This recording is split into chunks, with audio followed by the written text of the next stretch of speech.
when we delve down into the dark morass, it can be very easy to be trapped in there, and everybody else gets reactive. It becomes very nasty. But if periodically we poke our heads up and laugh at what's there, that is a way to kind of keep the conversation going. Hello, yogis, and thanks for tuning in to another episode of Dharma Talk. I'm your host, Henry Winslow, and this is episode number 35 with my guest, Finlay Wilson. Finlay is a senior Forrest Yoga teacher, a published author, and an outspoken civil rights activist. But chances are, if you are a yogi and spend even a modest amount of time on social media, you may know him among the multi-million other people who know him this way as the Kilted Yogi. Finlay made a video for the BBC that went absolutely viral. He was doing yoga poses in the lush Scottish landscape wearing a kilt, and I won't spoil the surprise, although that opening clip may have clued you in. It's epic and also at the same time a little bit cheeky. If you haven't seen the video, you must check it out. Pause the podcast, go to the podcast show notes and click the link to watch this video, and then come back. I'll still be here.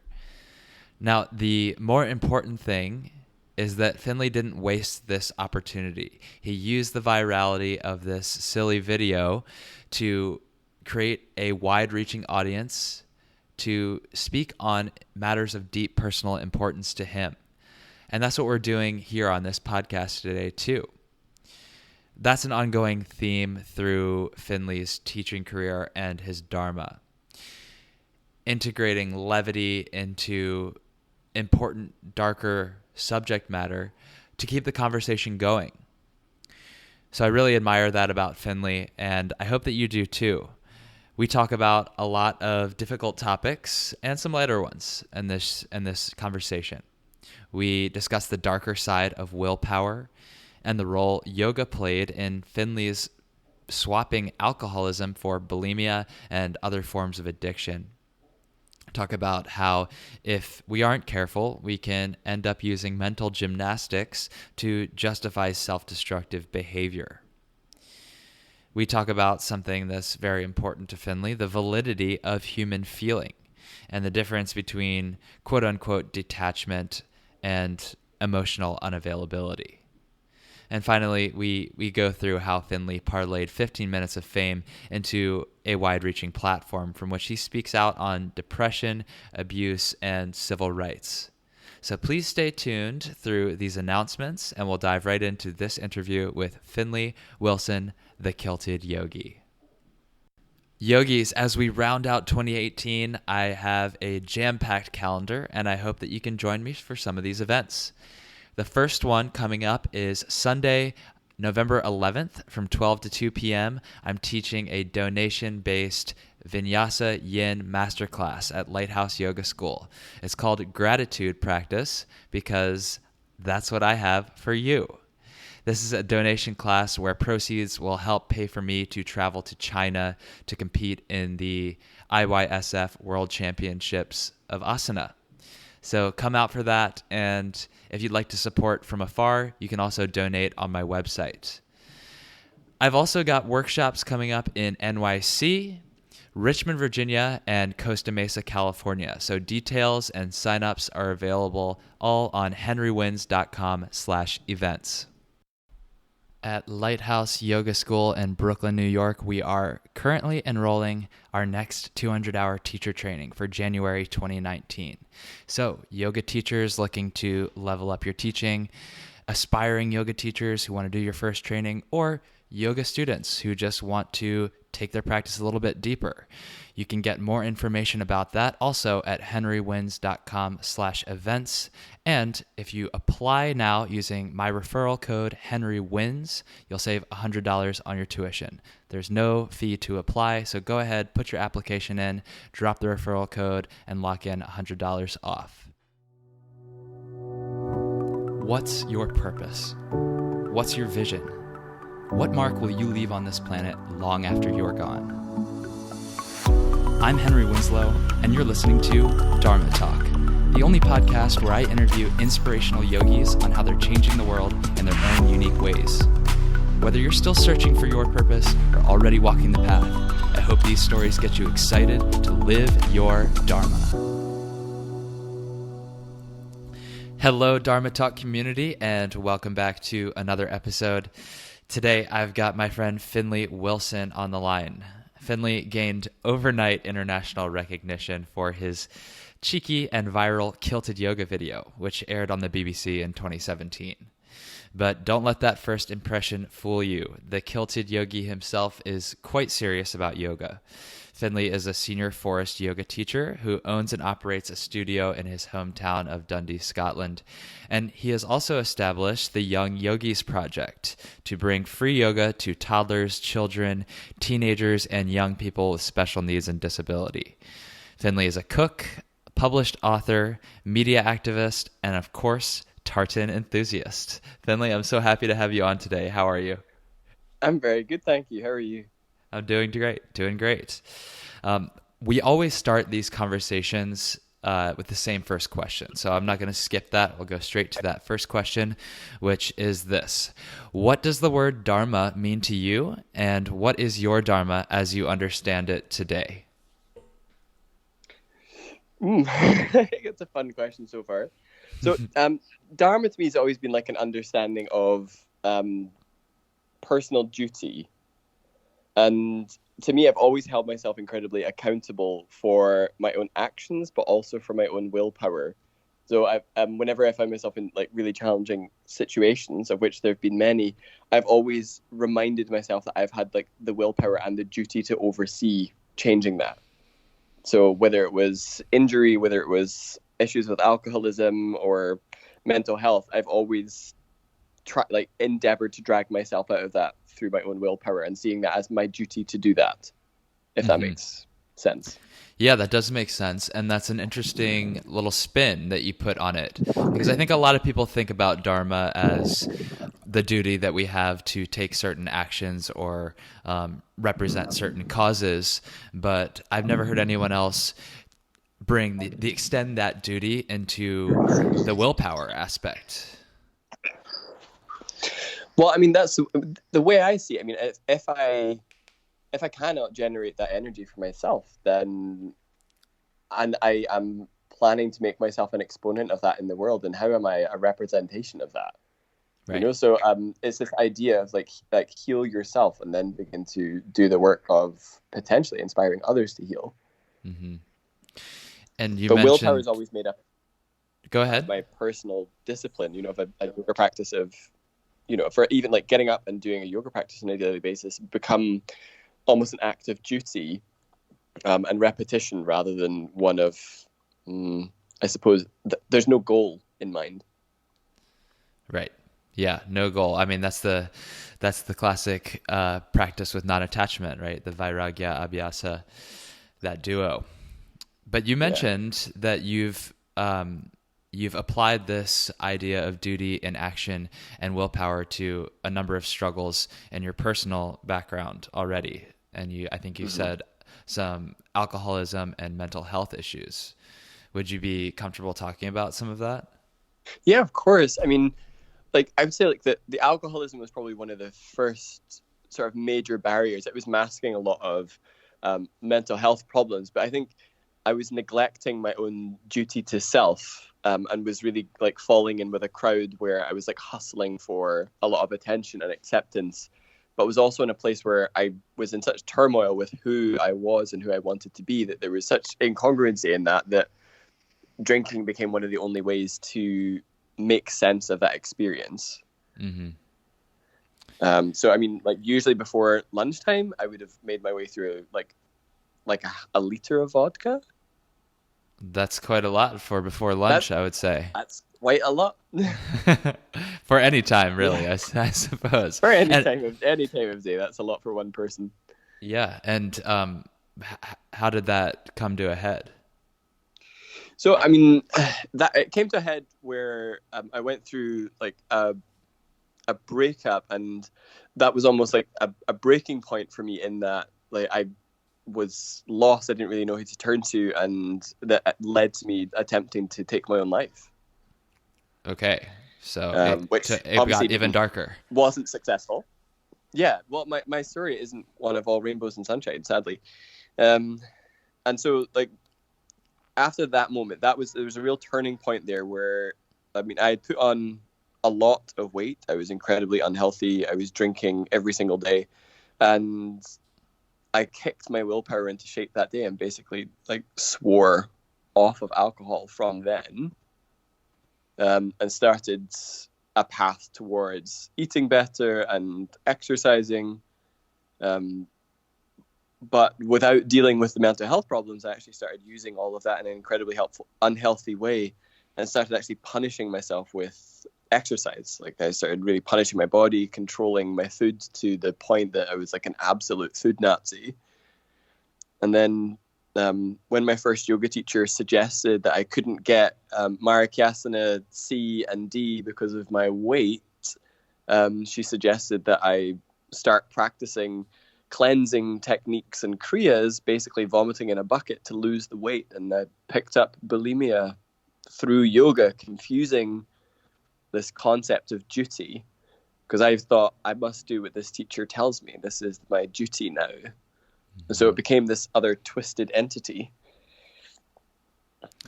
Yeah, that is, I mean, that's really a kind of crazy story, but I can also totally see how that happens, because it's very tempting when you're coming away from one addiction to trade it for another. And when you put in your own mind that you're doing something healthy and you've made a commitment to it and you've put this power of your own discipline and willpower behind it, then it's easy to lose sight of the broader picture in favor of the details, right? It's like you don't see the forest for the trees anymore. Yeah. So, I mean, I guess this was all sort of happening as you had already started practicing yoga. How were you able to reconcile the danger of the yoga practice when misinterpreted into something that ended up supporting you? Well, the yoga was challenging. So I was going through this struggle with food, and then through unfortunate circumstance, I had to have surgery on both of my legs. I throughout my teens, I had like problems with my bones, and I had to have my bones sanded down in my legs to take away lots of spikes that were puncturing all the soft tissues. So after 2 quite intensive surgical procedures, muscle wastage and nerve damage, I was reduced to like a wheelchair and mobility aids for about 6-7 months. And so I started going to a yoga class because I was told that it was easy and it would be something that I could do. And so when I started, I mean, I was still in crutches when I began my yoga practice, and it was an Ashtanga class, and there was a lot of standing poses, and I couldn't do any of them, and I was always just instructed to just sort of sit and wait for all the seated poses. And that was kind of like my induction into yoga. Mm-hmm. It was this like very authoritative system, but also one where I kind of had to sit and think about my problems, not necessarily in a good way, but it was certainly a motivator for change and for development. Sure, yeah. I mean, were you doing this in a Mysore style, or were you there in a lead class, basically just seated on the floor? It was a lead class, but when I approached the teacher about my injuries and I said, look, I can't stand up, she just turned to me and said, but we're doing standing poses, as if that was my problem, not hers. So you would just sit there and... It was a very pervasive attitude, actually. Okay, yeah. So I guess you're not doing much of the Ashtanga anymore.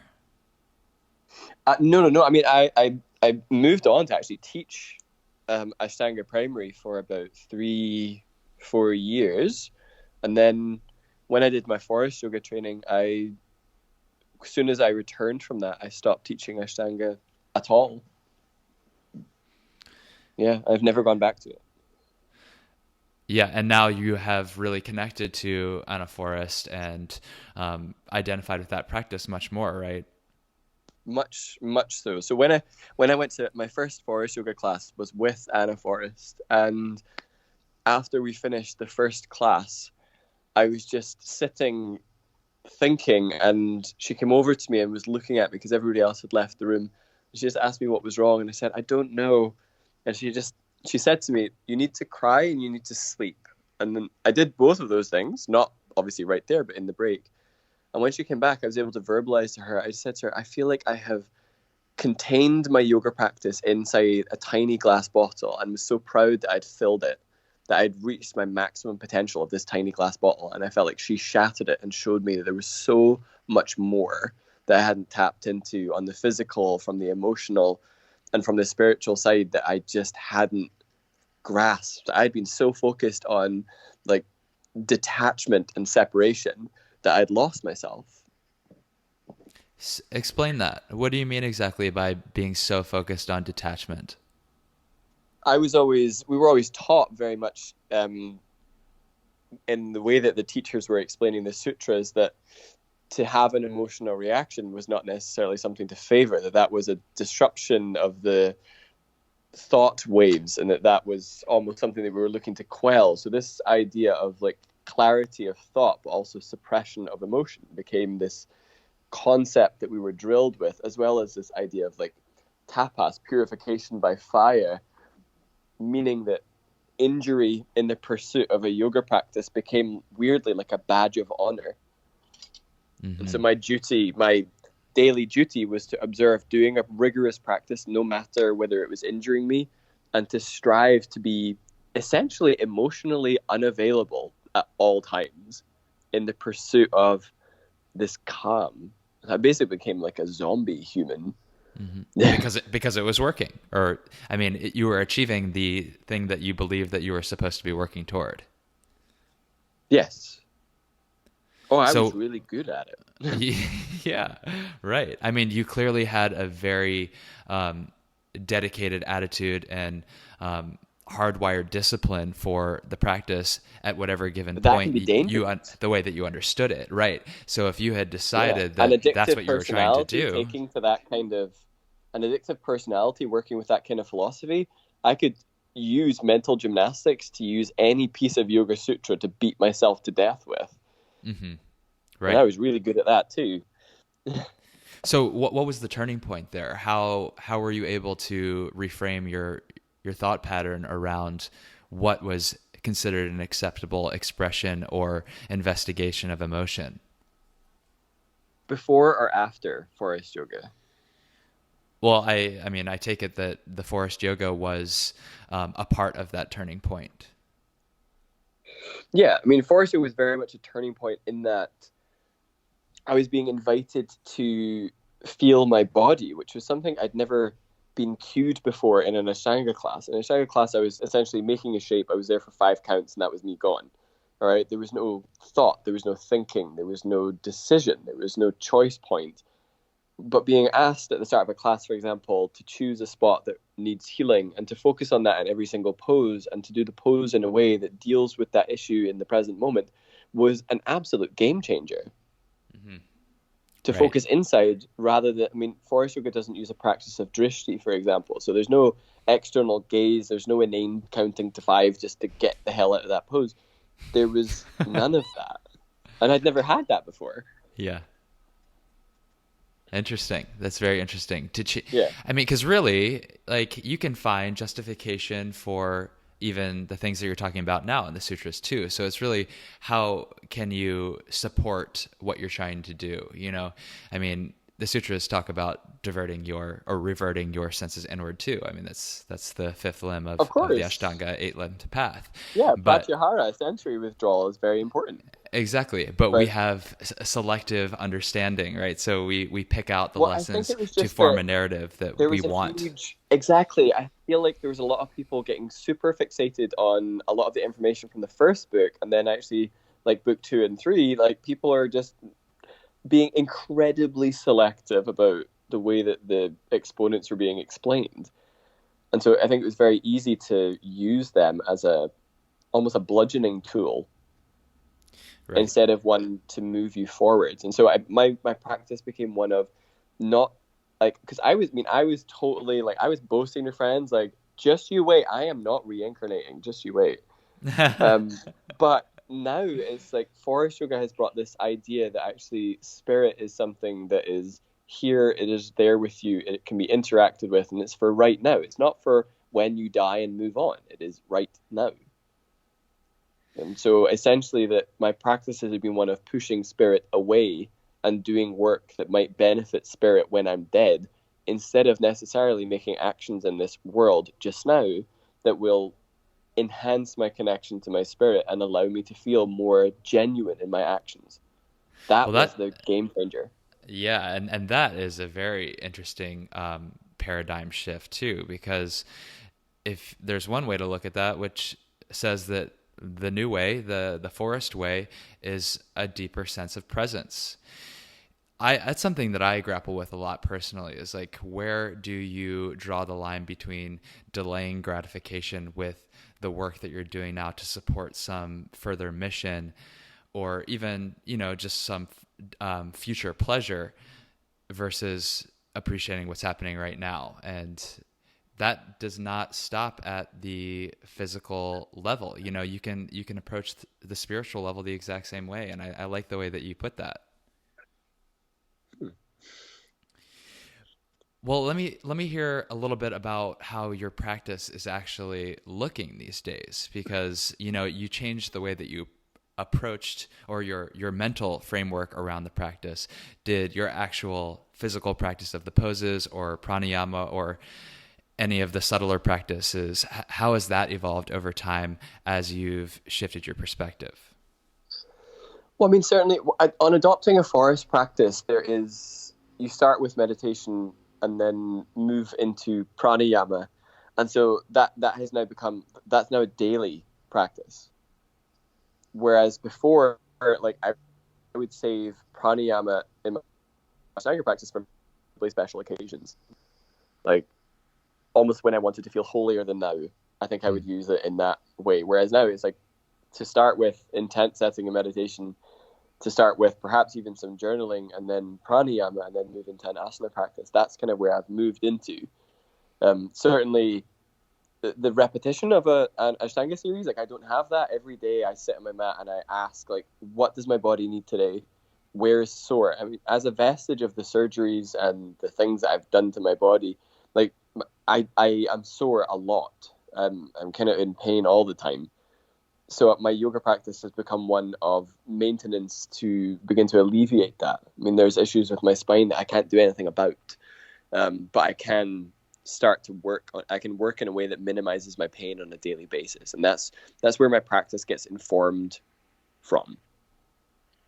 And is that what you're really going for with your physical practice? Is it about reducing pain? Yeah, so it's about minimizing my. I'm not pursuing any poses. I wouldn't be like, oh yeah, I'm like trying to really get that handstand thing. I don't really do that. So I don't really have any like poses in mind. There are like I have an absolute fondness for arm balances, hip opening, back bends, handstands. I mean, people say, "What's your favorite pose?" I have no idea. There are so many. It's like an absolute buffet of delicious entities, and I will happily sample them all.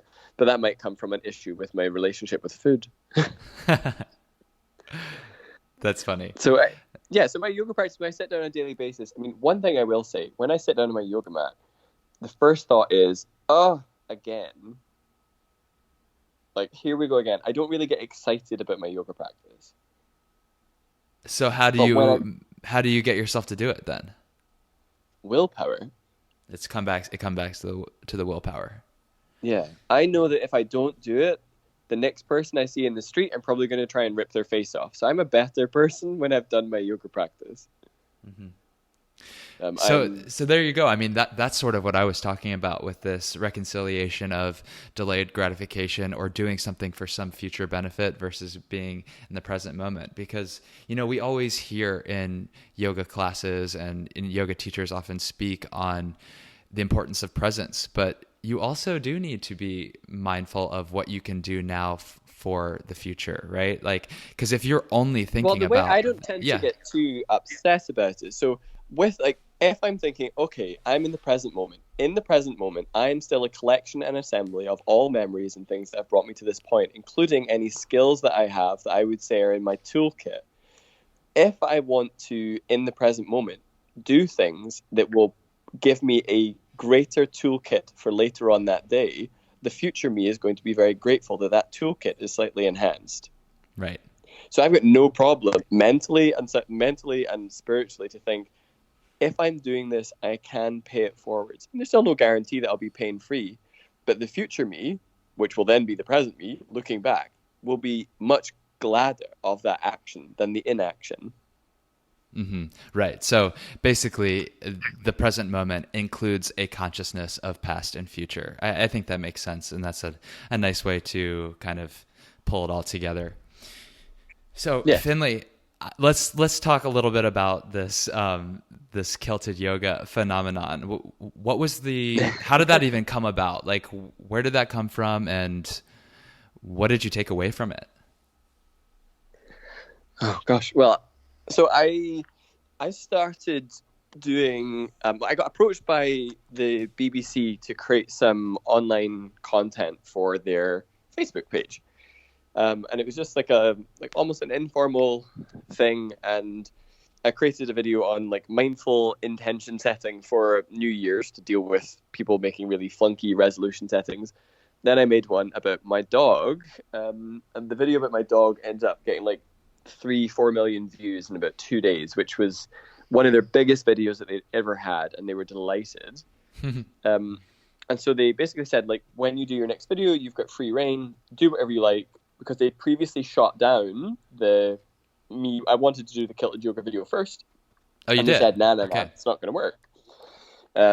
So once the dog video went viral, they said, do what you like. So I said, I want to do the Kilted Yoga video. And I said, I want to be able to showcase some of the places that look really similar to where I grew up. I want to showcase like really beautiful Scottish landscapes. So there was mountain, river, forest, waterfall. There was all those things in there. Plus yoga in my national dress. So it was very much like what I thought it would be like. And then when the video was released, I was teaching my beginners class. By the time I came out from my beginners class, an hour later, it was at 1 million views. By the time I came out of my second class, after that, it was sitting at 3 million views. By the time I got home and had my dinner, it was at 14 million views. Then the following morning, it was at 43 million, and it was just insane. So that video then went up to like 70 million views, which was just crazy. So we ended up on TV shows over here. I've been featured in Cosmo, The Today Show, People Magazine, like all these different places were picking up Kilted Yoga. I ended up in it, walking in a parade in New York down 6th Avenue doing yoga. I had lunch with the Health Secretary of the United Nations. I've been able to show yoga to people who previously weren't noticing it. In Scotland, we've got like quite a dated concept of what it is, and I think a lot of people think it's like really, there's a lot of woo in there, and a lot of people just won't do it because there's a big religious connotation that is very anti-Christian. Sure. So like it's brought yoga to like the front doors of a lot of people that previously may not have done it, and has allowed me to then create a second video. Like my next video after that was with my twin brother about male mental health, depression, and suicide. And that allowed that video to go viral on the back of it. And so what it has allowed me to do is opened up an audience of people who have suddenly become receptive to what I want to speak about. So it's opened the doors in a really wonderful way. For example, I was speaking at a book festival last week, and instead of speaking about the book, we were speaking about mental health. We were talking about a lot of stuff in the press about abuse survivors coming forwards and speaking their stories and the importance of communication and not silence, and about consent and listening and sharing and empathing, and all this stuff was coming up in this talk with the public. So it's allowed for a much greater dialogue on a lot of very diverse issues that are very close to my heart, something that I never thought I would be able to do. But it's also allowed me, perhaps unusually so, to speak openly, publicly, and to the world. I mean, on my social media, I'm kind of transparent anyway about like childhood sexual abuse. It's something that is sadly incredibly common, but shut down a lot. and to actually be able to go through a healing process with a collective global audience has been incredible. Mm-hmm. Well, I can sort of So start to see how it's this been a is. serious journey. Yeah, and I can see how it's all sort of starting to fit together. I mean, my sort of like understanding of what you stand for and how you're changing, how you're changing the world. If you haven't, for the listeners, if you haven't watched this video, it's very quick, but it's beautifully shot. It's a little bit silly, but it's also, it's emotional in a certain way. Like it carries this nationalistic pride, and I can see how wrapping something that felt a little bit uncomfortable to a conservative audience, if yoga has this connotation of being anti-Christian, wrapping it in a Scottish flavor could open people's eyes up to it, and especially because it's lighthearted. There's this levity to it. I won't spoil the ending if you haven't seen it. It was always intended to have that levity. Right, exactly. I mean, it's clear, but yeah, if you haven't seen it, it'll be linked in the show notes for this episode. So please check out the video so we know what we're talking about here. But Finlay, why do you think it had that virality to it? Like, what do you think about it really made it catch fire in that way? At that time, there was a lot of really toxic press going on. I know there's usually a fair amount, but it was particularly grueling at that time, and a lot of people were really down about a lot of issues, and it just went through social media as a very short breath of fresh air, something that people hadn't necessarily seen before, and it just captured people's imagination. And it was people were looking at the comments, people sharing this and be like, this will brighten your day. And that was the message a lot of people were putting out there. This will put your face, this will brighten your day. And that's what captured people's attention. Right. A break from the something darkness. That is quite so simple and insidious. Just exactly. And I think it was particularly grim at that point. Yeah. So then how do you, I think it's so great and powerful that you're able to piggyback off of that recognition to be able to speak about topics that are important to you and you feel need to be addressed in the public consciousness. How do you make sure that you can keep people's attention when you're talking about heavier issues when they're already flooded with so much darkness? Again, this idea of levity. So even in my classes, we can be in very challenging poses, but if I can't make you smile, I don't think I'm really doing my job.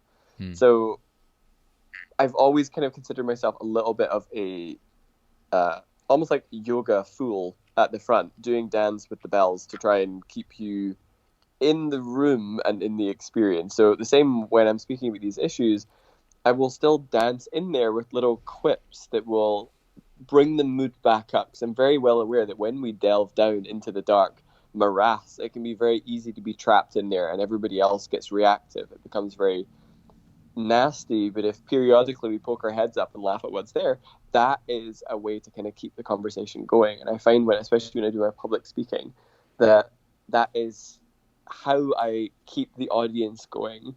I don't throw myself under the bus. I don't make fun of myself, but there are some things where I look around and sometimes I just have to laugh. Totally. And I was at this book talk. We were delving into the childhood abuse stuff, and I said, here we are talking about abuse, and the only reason you're in this room is because you've looked at my ass. Yeah. And right. That broke the whole audience. Took a moment to think about that and be like, hang on, was this an abuse joke? And then all of a sudden we're like, this is the only reason we're here. We saw his ass. Yeah, and it's like, is it okay to laugh right now? Or yeah. And that it kind of breaks that tension. Right. And I laugh loud. I don't know, there was a video on my Instagram of my partner on my teacher training just made this wrong statement during a class that was taken entirely out of context. And it's just a video of me laughing my head off because I just couldn't cope. Well, I mean, if you it's always the jester, who is the only one who could actually speak truth to the king without getting his head lopped Exactly. off. So there is something really It's important a about. powerful archetype.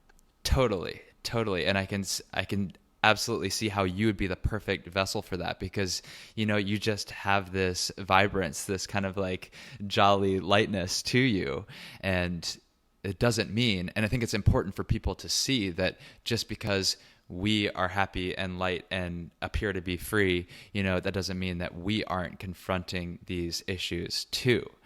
And Exactly. to share that is so helpful to so many people. Well, that's where I think it also breaks through this perception of perfection on social media. I mean, I get so tired of seeing these articles on a daily basis of people slating the Insta yogis, being like, none of them are real, none of them post anything of substance. I'm like, actually, how dare you? Like, that isn't true. Like, if you bothered to read what some of us say, some of us sit and think about what to write on a daily basis. And sometimes our revelations come from a place of hurt and a place of urgency or a place of consideration that has taken us to a new place, and we choose to share that. And yes, it may be accompanied by a yoga pose that is fancy, but we use that as the lure to bring you in to help you find something else. And I feel like that becomes like the gift of the Insta yogi. Yeah. Yeah. I mean, Like you're superpower. right. It's like, yeah, the images are there to catch your attention. And I feel the same way as you. I use Instagram basically as a journal of self-expression. And it's partly there for me to work through things. But I also see that people, resonate with the words that I put out sometimes, and it helps them to see something about themselves. And if I can provide that, amazing. That's one of the reasons why I do it. Also, I use Instagram because it helps me market myself as a yoga teacher, and it helps me to reach more people in classes, which I think is an even deeper way, to help to spread the practice of yoga. So yeah, the whole social media thing is tricky, but it's like anything else. It's what intention you bring to it and what authenticity you bring into it. Mm-hmm. So, you mentioned a few things earlier on in your yoga career, or even before you were teaching, maybe, I'm not sure, about battling bulimia, and before that some injuries and the alcoholism. Since you've turned a new page and gone down this path of teaching the Forrest Yoga, I can't imagine it's been a totally upward trajectory with no hiccups along the way. What sort of struggles have you come up against in your more recent path? So when I was coming back from my, I'm just trying to piece together. So when I was doing like the Forrest Yoga mentorship program, it was about a year after I'd done the foundation training. I'd already been teaching for about 3 or 4 years by this point. And one of the biggest obstacles that I was coming up against was that as we did these meditative processes and as we kind of journaled and looked back to kind of find like almost like the root of the problem, I was coming up against these massive blanks in my brain where I was just like, okay, I'm following a path, memory, and then nothing. And there was just this blank, but I could feel that it was like a charged chasm. There was something there, but I couldn't get into it. And on the last day of that mentorship program, we were doing a specific journaling process that involved some movement that was meant to help get the brain connecting dots and memories. And it did. There was a one little flash of something. And from that moment, like I shut my book and like pushed the book away and knew that I had just turned the lock and that what was about to come out would, at that moment, would have destroyed me. And so it took a little bit longer to build my strength and resilience in my practice and to begin to delve into the emotions. And then I was assisting Anna Forrest on a training in Australia about 2 years after that. I was the assistant on like the Sydney foundation training, and they were doing that same process. And on that process, Anna interrupted the group's process and could see that there was tears running down my face and asked me to speak. And I was at that moment that was the first time I was able to share about being locked in a room at the age of 11 and what was done to me and what was made to be done to me at that time, and to share that the memory had just come back into my body and into my mind at that point, ready to be released. Working with this idea that the 11-year-old at that moment, his existence ended and was crystallized in time as this blank spot in my memory, and somebody else with other pieces that could keep going could only keep going without that memory. And so the adult, as I gained those resources, was able to go back and sequester those memories back again and bring them into the present. So to introduce the boy to the man that is now, and to get almost like a communication between these co-conscious entities that was invisible before. And so that became a real struggle, because it became this thing of, I was dealing with really reactive emotional states where I might walk down the street listening to a audiobook and hear something, and it would set off a cascade racing against a wall as memories and impulses were coming back. It was traumatic and it was quite horrible, but it was me coming back to myself fully. And is that the realization that you had the 2 years before while journaling that you had to stop yourself from going deeper into? Yeah, the memory was a piece of fragment of one of my brothers accusing somebody of having done that. Wow. And so that, if I had followed the memory of the accusation, it would have led to the event, and it would have led to having to take that memory on board. But I wasn't ready. I felt so fragile at that point that I was even dangling these emotions in there that if I had pursued it at that moment, I think I would have been obliterated. Right. And what's really, kind of interesting about that, about hearing this thought experiment, this journaling exercise, is that you hadn't gotten to that point yet, but something in your subconscious knew that it was coming if you kept going, and it stopped you. Mm. We have these and protective measures in place, and warning signals. Yeah. And it's challenging, to navigate them and know when it's better to leave them on and when it's better to override them. And I think I was getting to that point where I was able to see how the tendrils of that memory were reaching out and tainting my adult life. So, for example, how can you deal with intimacy when your first experience of intimacy was so messed up? So I wasn't dealing with intimacy. I would certainly never initiate intimacy, and so my relationships were dissolving as a result of that. And so the adult has to address that, to become whole again. Yeah, and I had to go time traveling. You had to time travel and meet this other person who you left behind. And through visualization, being able to, in the world behind your eyes, create a version of yourself to introduce to a past version of yourself, and to sit with them and listen to them. It sounds like the ramblings of a crazy person, but it was actually incredibly powerful to work with that, and to also discover what is very much considered an inconvenient or a bad yoga emotion was this huge font of rage that which would normally be expressed as me being emotionally blank. I was able to take it and actually realize that some of this rage that was sequestered away, some of this bitterness, can actually be used as a motivator. Now that rage comes up in me when there are transgressions against the LGBT community, when I see things happening to the women in my life, that fury rises up for me to speak out and to stand up. Whereas before, I was a coward. I didn't have that peace. The rage was subdued and tethered to that memory. Mm-hmm.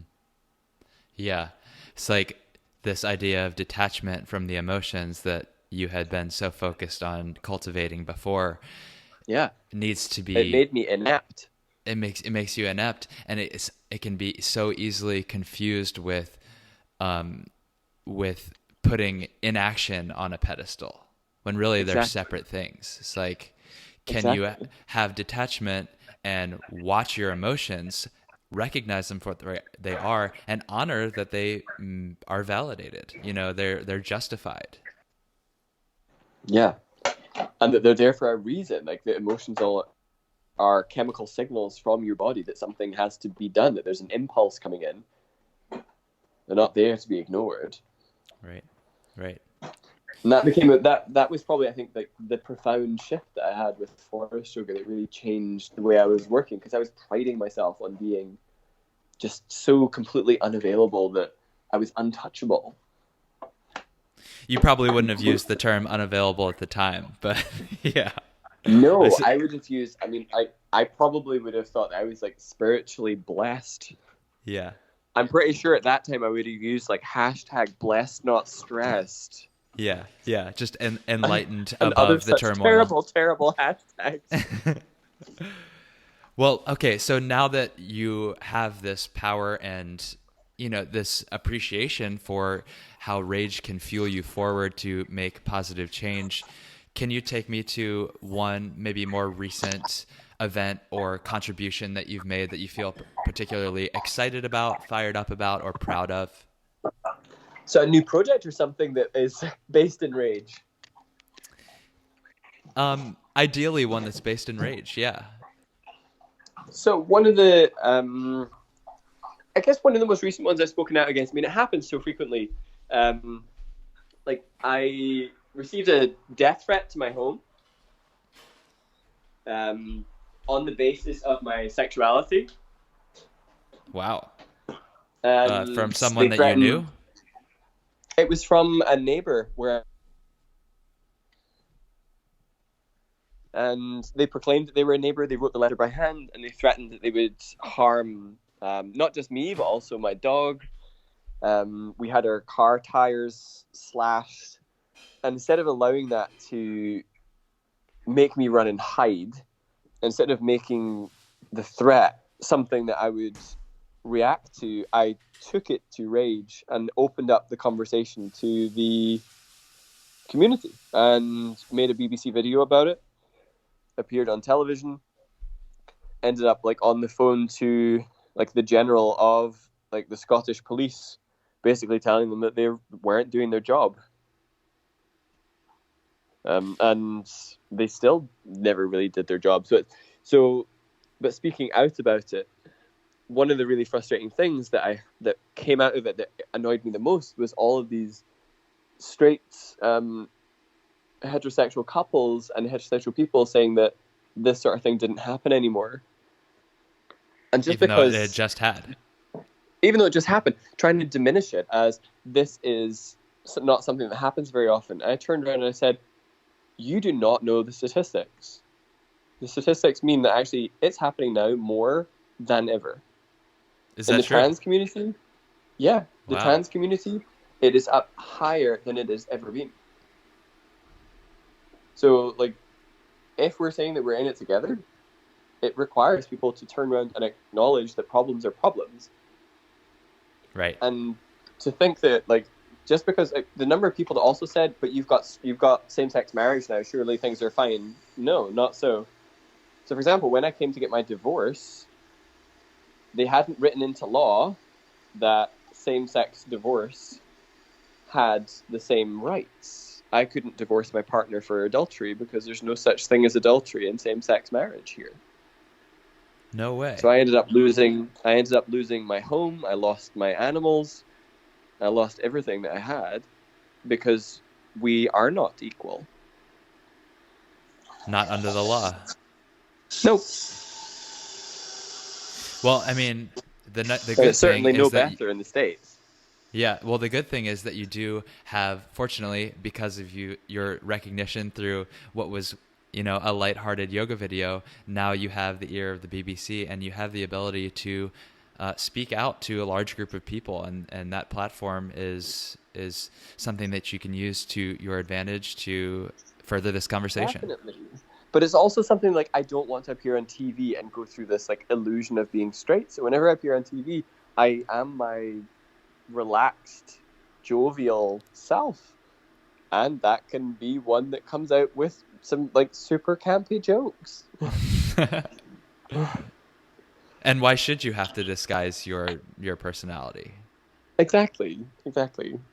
So I mean, we now have like young people coming to the yoga studio. I mean, we've had one young person who got sent for like gay conversion therapy and then was kicked out of her home by her family, and we've effectively adopted her, and she's now training to be a yoga teacher. So there are ways that, like, even though the video was Kilted Yoga, even in my community, it's reached out and has enabled people to come forward and say, hey, I need your help.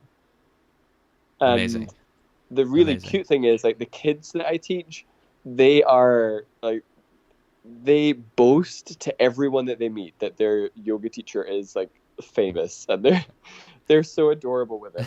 So adorable. My yoga teacher is the Kilted Yogi. Seriously, that's what they tell people. It's really cute. Yeah.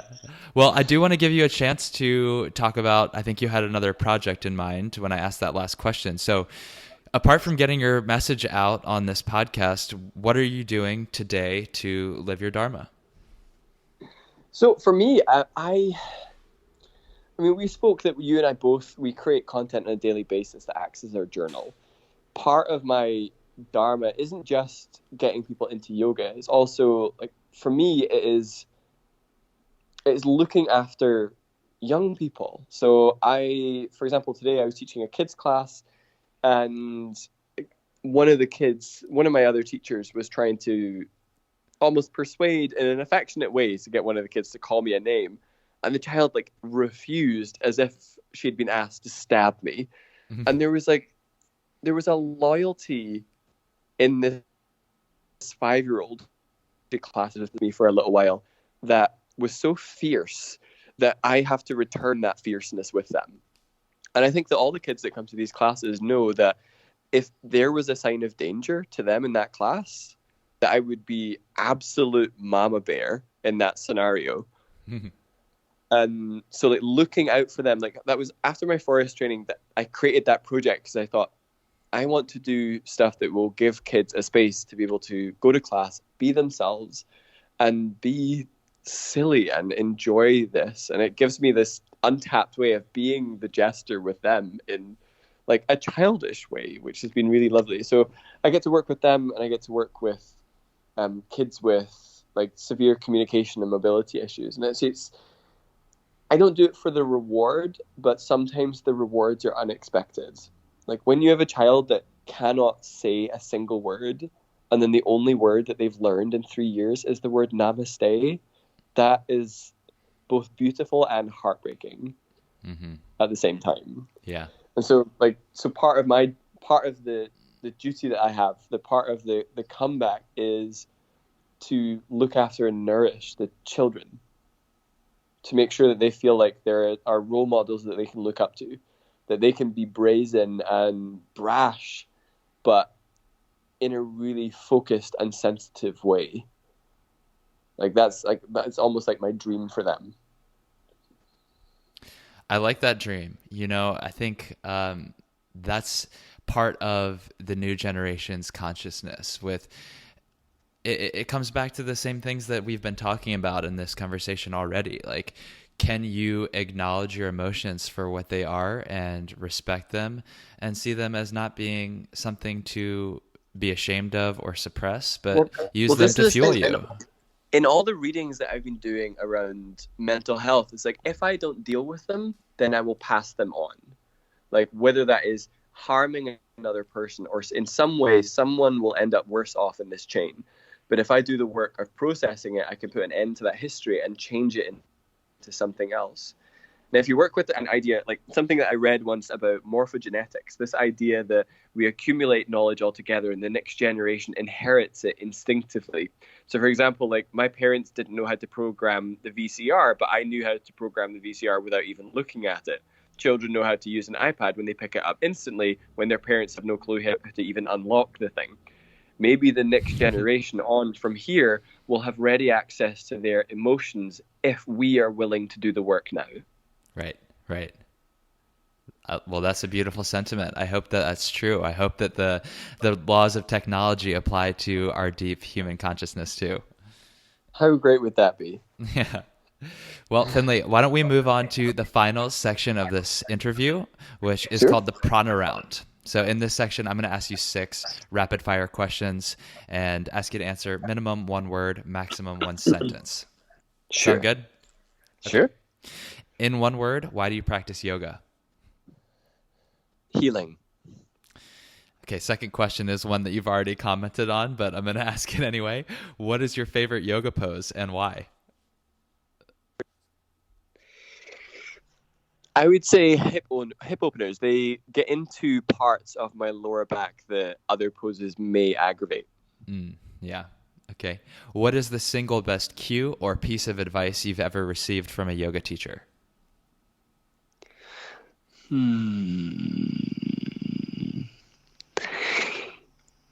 Again, it's coming back to Anna Forrest, I'm afraid. She told me not to kill the rage demon. So I was up against this entity that my Ashtanga training had taught me to subdue. And she taught me that actually that was a huge piece of my power. So rather than kill the dragon, ally with it. Yeah. Tame it, feed it, and use it as your pet. Exactly.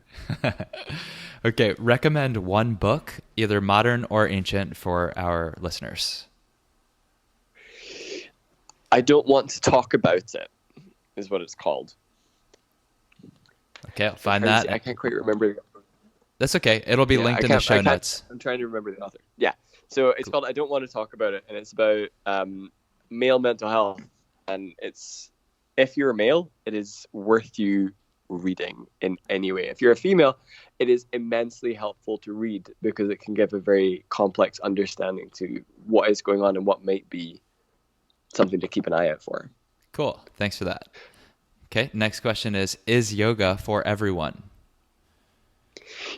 Yoga is such a massive thing. It's like, okay, your yoga might not be my yoga, but I think that the way I approach yoga is there's always something that you can do. Mm-hmm. Cool. All right. Last question. How can our audience get in touch with you, and how can we support you in your Dharma?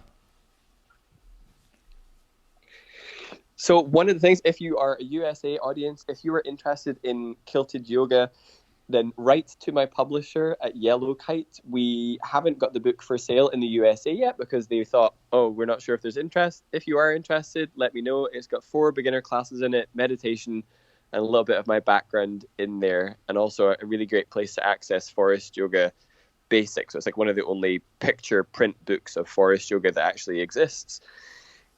If you visit my website, which is finlay-wilson.com, you can find out all my social media handles to keep an eye on some of my blog writing. So my website is where I do some of my more expressive writing about memory retrieval and all of that sort of thing. But you can also find out events where I am with you.